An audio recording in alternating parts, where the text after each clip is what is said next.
Bible says, make vows to the Lord your God and keep them.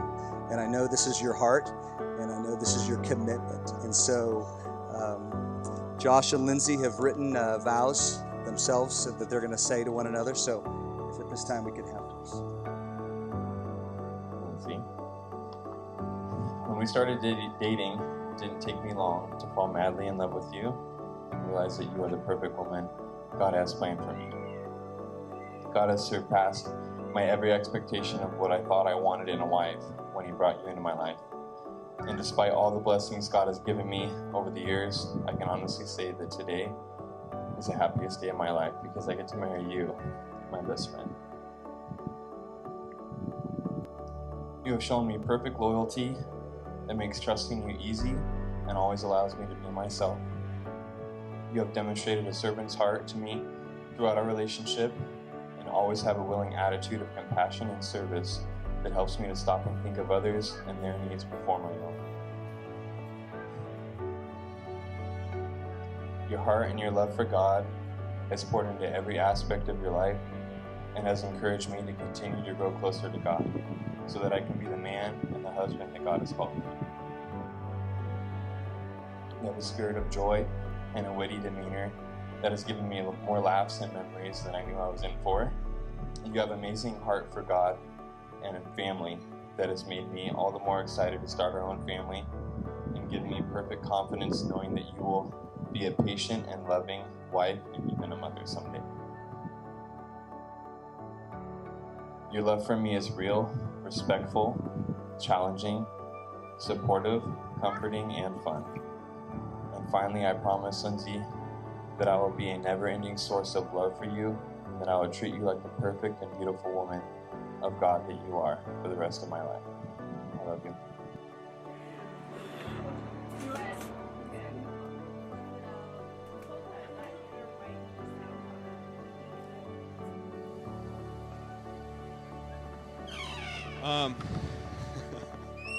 I just wanted to start out and say that, there's been a lot of nice things said about Josh, but I kind of want to tell some of the other stories.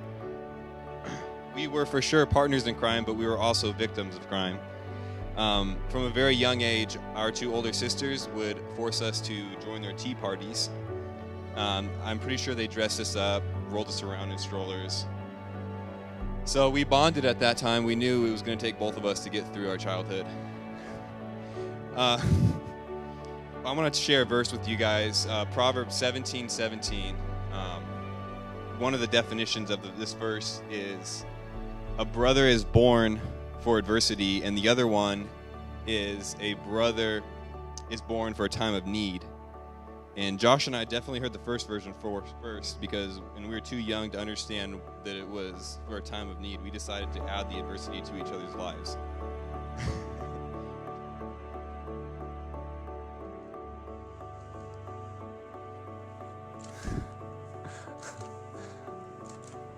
Hey.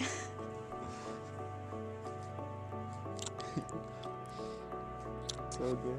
Thanks. So do you.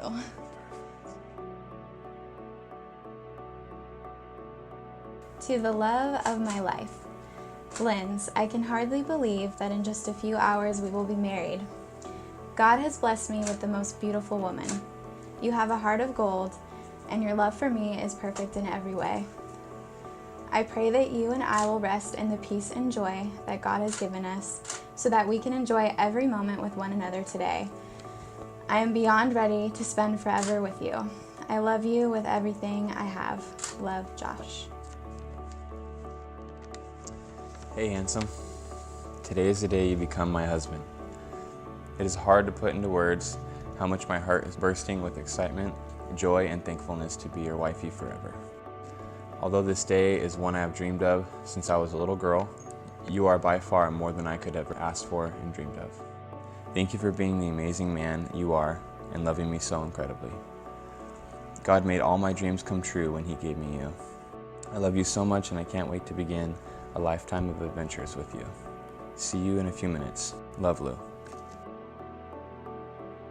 There's a much deeper reason and purpose for marriage, and that is it's a reflection of Christ in the church.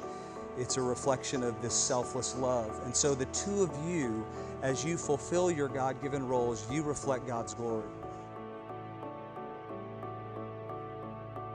Today, 2 years and 49 days after beginning our journey of love, I am promising to be your wife, and I am filled with more joy and excitement than I could have ever imagined. You are my best friend, my biggest fan, and my greatest love.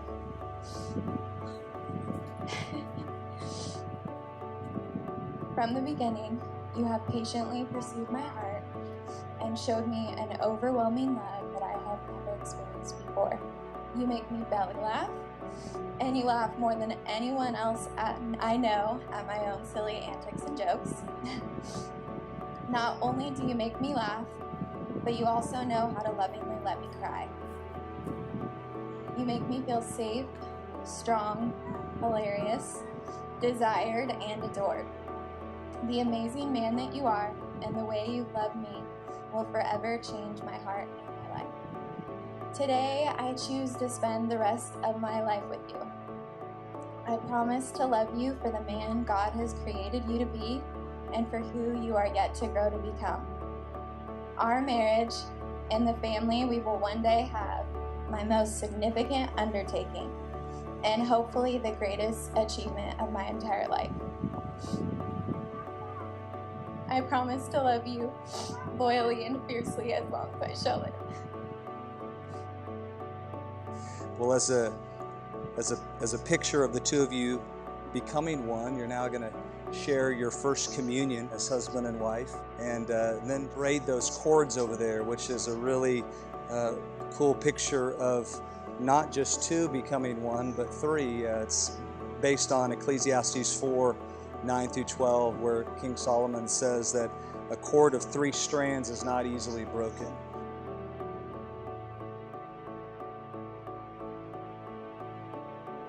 All right, well, by the power that's been vested in me as a minister of the gospel, it is my joy to pronounce you husband and wife. Josh, you may kiss your bride.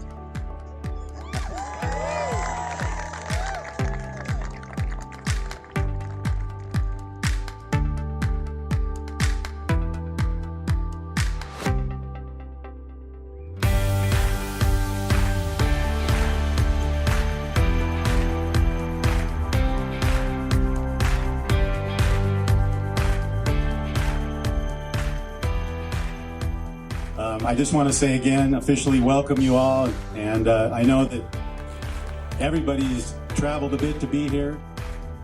On behalf of Lindsay and Josh, my wife Christina and myself, and Jeff and Mandy Dirks, again, we just say thanks for coming, and let's have a great night tonight.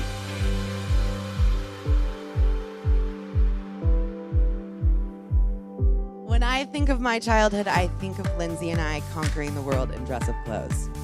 I think of us putting on shows that mainly consisted of us doing lip-sync routines to Christian pop and flailing around to choreography we only half remembered. So, as with many sibling relationships, things got testy as teenagers, mostly because of me. But all of those years taking on the world together as little kids was just a foundation for what we didn't know but probably never questioned we'd have as adults: best friendship.